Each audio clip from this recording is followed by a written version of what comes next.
Hi, my name's Neil Pointer and welcome to this week's episode of the Leadership Soapbox. What I want to talk about this week is something called morale.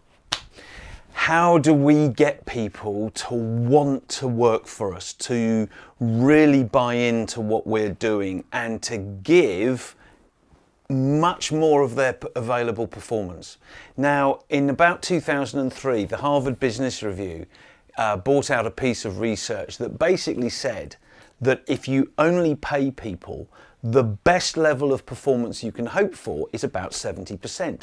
Now, that kind of sounds okay, but actually that's leaving nearly a third of their available performance on the table. So how do we get to that 70, 80, 90% level where we're getting that proactive behavior, we're getting them spotting problems, we're getting the creative solutions, we're getting them to solve things before they even become a problem? When we're really getting that buy-in and commitment to what we're doing. And why is that important now? Okay, people are nervous. People are scared, and they're scared at quite a deep level. They're scared for their homes, they're scared for their jobs. And that attacks our motivation at a very deep level. If I went into Maslow's hierarchy of needs, we're into level 2 and 3. Now, how do we reaffirm this? Okay, so let's look at this. Now, I'm suspecting I'm going to break this video into 3 parts, or this into a 3-part video series. And I'm going to use a model that's a few years old, and it's attributable to a guy called Bill Slim. I'll tell you more about him on the final video. But he said that we need to engage people's needs, and there's 3 levels of need. There's an emotional need, there's an intellectual need, and there's a physical need. Now, we need to engage those in order. So first of all, how do I engage someone emotionally? Well, it's about them feeling that they're wanted and that they are valuable and that they are involved in something that is useful and good.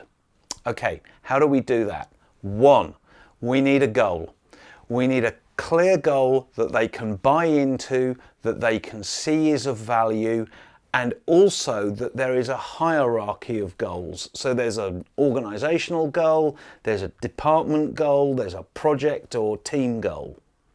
But they can see how what they are doing, what they are involved in, links in all the way up the chain to what the overall purpose of the organization is and how it helps. Okay? Because if it doesn't, why am I doing it? Okay, so we need to answer that one first. So we've got a goal. Second, there's a plan, and it's not just a plan, it's an active plan that goes out to solve this problem, to meet this need, to really get on top of it, and they can see how it's going to work. So 2, an active plan that meets the goal that ties in with the organizational goal. Okay, getting this? Now the final bit, and this is where I think the real magic is in this, because I've seen it really work. And it's then saying to that person, that individual, this is your role and why it's important in whatever it is we're doing. And it's directly saying to them, you're important. You do good work. This is important that you're doing this. So my question to you here is, when was the last time you told people they were important? And I don't mean as a group, I mean individually, and said, this is why your job is important to this organization. This is what you contribute. Now that goes into people's motivation at such a high level, okay? If we're talking Maslow, we're talking level 4. Self-beliefs, it's really, really important. But this is also about them seeing that they are part of the overall goal. They can see what they contribute. And it's so important to people.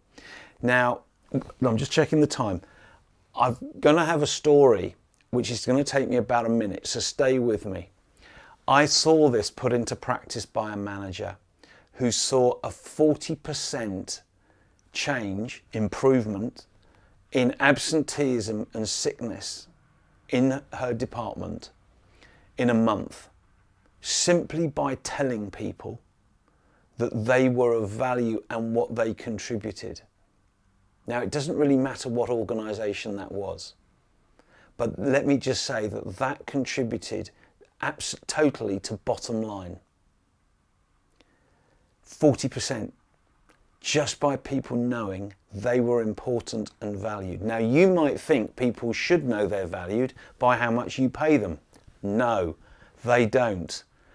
Believe me, that just disappears. You've got to show them they're important and tell them they're important and let them see they're important by how they contribute into these plans, into these goals. That's when they know they're part of something. Now, that right now is going to really help people that they know they're valued. So that's part one: goal, plan, individual role. That's engaging them emotionally. That's their emotional needs about them being important in the organisation and of value.